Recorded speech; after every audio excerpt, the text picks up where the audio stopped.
Mon Ange raconte l'histoire d'un garçon qui est nommé Mon Ange et qui a la particularité d'être complètement invisible. Durant sa jeunesse, il fera la rencontre de Madeleine, une jeune fillette aveugle, et une amitié commencera à se former entre eux. En grandissant, leur relation va aller au-delà de cette amitié pour laisser place à de l'amour, et nous suivrons ce couple et leurs éventuels problèmes dus à la particularité de Mon Ange. Tout le challenge du film, c'était d'illustrer la vie et le quotidien de ces deux personnages atypiques, l'un invisible et l'autre aveugle, et c'est très réussi.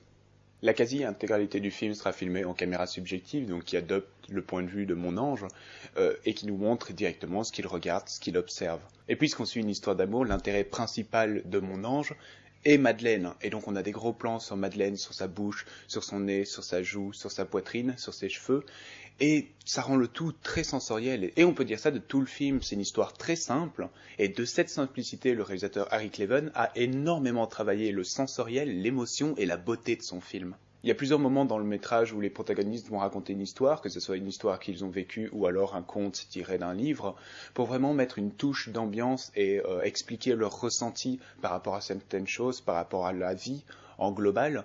Et tout ça est accompagné souvent de mouvements, de lumière et de formes en arrière-plan qui n'ont aucun sens, qui sont vraiment juste là pour accompagner le flow de l'histoire et ce que ça peut nous apporter en émotion. Et je dois avouer qu'en allant voir le film, bien que j'avais envie de le voir, certains clips, certaines choses que j'avais vues du film me faisaient un petit peu peur. J'avais un peu l'impression que ça allait vite devenir cucu, et ça ne le devient pas du tout.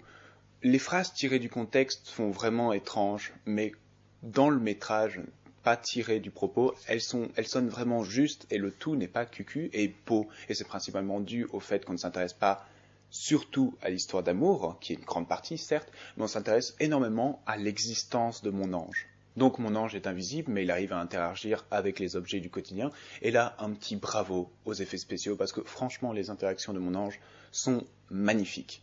Elles sont toutes très bien faites quand il touche l'eau, quand il interagit avec de l'eau, avec un objet, etc. Je suis bluffé, c'est parfait. Il y a un moment dans le film où Mon Ange se questionne sur son existence, et il doit accepter petit à petit qu'il est ce qu'il est et qu'il restera toute sa vie ce qu'il est et qu'il doit apprendre à gérer son existence. Il l'illustre très bien par une phrase qu'il dit, c'est « Ce qu'on voit existe et vu que je ne me vois pas, est-ce que j'existe ?» Ce qui me fait énormément penser à du Jaco van der Malle. Et c'est pas le seul parallélisme que je peux faire avec Jaco van der Malle, qui a produit le projet d'ailleurs. Je sais pas si le réalisateur aime énormément Jaco van der Malle ou s'il partage des thèmes communs ou a été influencé, ou si Jaco a vu cette histoire et s'est dit c'est exactement ce que je ressens, ce que j'aime, etc. Donc je te produis.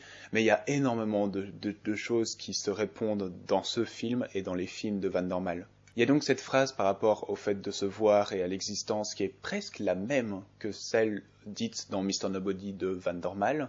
Et il y a quelques questionnements, justement, ce que j'appelle les questionnements simples, mais qui poussent à la réflexion dans la filmographie de Van der Malle. Comme par exemple dans ce film, il y a toute une réflexion de... Il y a deux rouges différents, mais quelle est la différence réelle entre deux rouges ? Au-delà des questionnements simples, mais qui poussent à la réflexion, il y a d'autres thèmes qui sont très présents dans la filmographie de Van der Malle, comme l'innocence de l'enfance. Il y a énormément d'enfants dans ces films, et les interactions avec le monde externe. Et même, Harry Cleven, dans son film, utilise 2 fois une musique que Van der Malle a utilisée 2 fois dans Mr. Nobody, la symphonie sentimentale de Britten, je pense. Et ouais... C'est bizarre. Au final, c'est un très beau conte, très sensoriel et vraiment très bien géré. Si je devais coter ma satisfaction en ayant vu Mon Ange, elle serait de 17 sur 20. Comme toujours, merci d'avoir regardé cette vidéo. Vous pouvez l'aimer, la partager, vous abonner à ma chaîne et la partager également. J'ai une page Facebook, Twitter dans les liens de la description et je vous retrouve la prochaine fois pour une nouvelle critique.